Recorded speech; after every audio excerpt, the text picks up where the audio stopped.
Alright, Victorum Gaming fans and Blood Red Skies fans, we are back. We got another one for you today. So we're going to take a look at the Luftwaffe expansion pack and talk a little bit about what comes inside, and then also why it's just a great pickup for your faction, why it's worth picking up the corresponding pack for any faction that you might play. So we'll be right back after we get this open. Alright guys, so here's everything that you get in there. So there's no plans or anything as far as models go. It's just a whole bunch of cards, but that being said, there's a lot of useful stuff in here.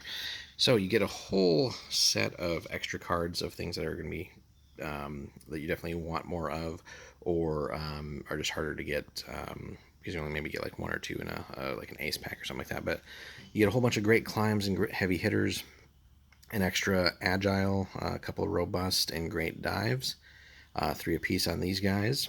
Let's see what else. So a little how to use this set card. You get high altitude performance, sustained dive, and big game hunters. I think these are doctrine cards. Give me just a moment. Yeah, doctrines. So some extra doctrines there if you don't already have access to those. A new type of card called equipment. So we get gun packs, which are really cool. So basically anything from 1942, it's a free upgrade during deployment, and basically you change the stats around like that, which is really cool. And then also what's called Sturmbuck.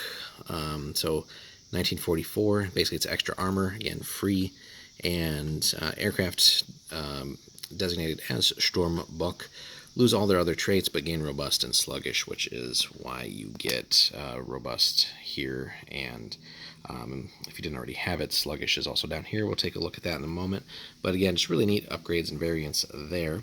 Speaking of which, some theater cards as well. So, and again, some of these you may are a little bit more geared maybe towards just casual play. Some of these in a tournament setting might be a little too disruptive or wonky, but poorly trained opponents is kind of cool. So in reaction to a enemy plane choosing a pilot action, the enemy plane must pass a maneuver test to complete their chosen pilot action. So that's really cool. That one's pretty common. Obsolete formations, on the other hand, you play it during deployment.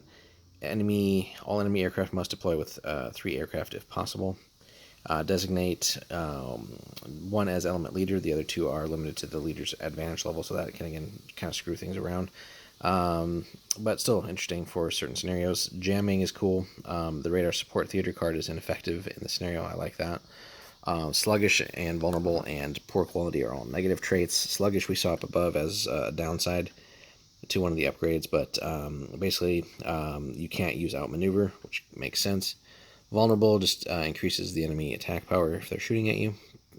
And then poor quality. So basically any scenario where you make a roll for starting advantage, so you just get a -1 to that, which isn't necessarily all that bad necessarily. So that being said, so you get all these cards, but then you also get some variants for planes, which is cool.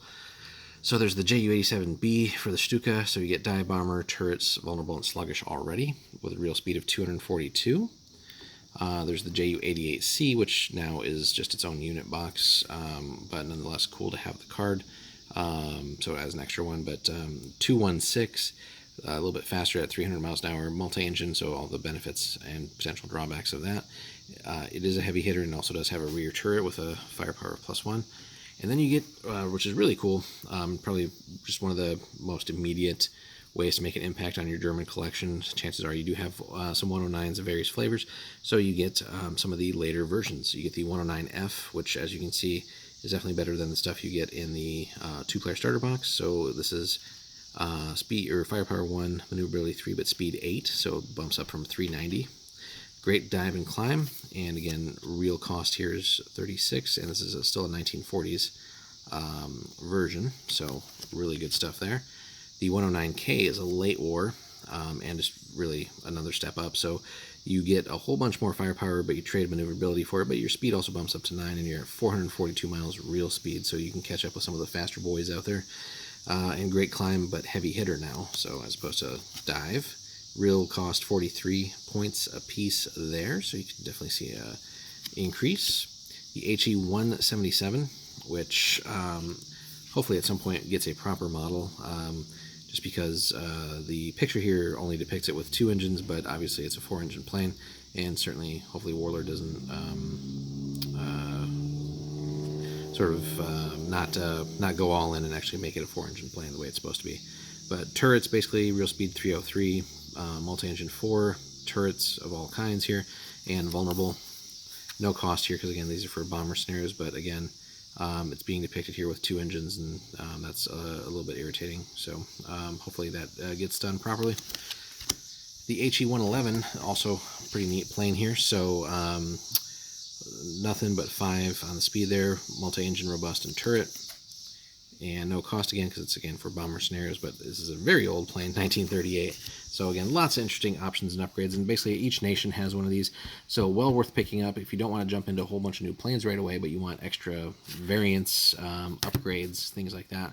Definitely a very solid set to pick up. These are super cheap. I think they're around like 15 bucks, but just add add a whole bunch of new layers and tactics and stuff without, again, having to buy a whole bunch more planes, paint them up, and all that stuff. So definitely recommend it, and hopefully everything at some point we'll see model releases as well. So if you guys enjoyed this little breakdown here, if you could drop us a like and a subscribe if you haven't already, and then we'll see you in the next one.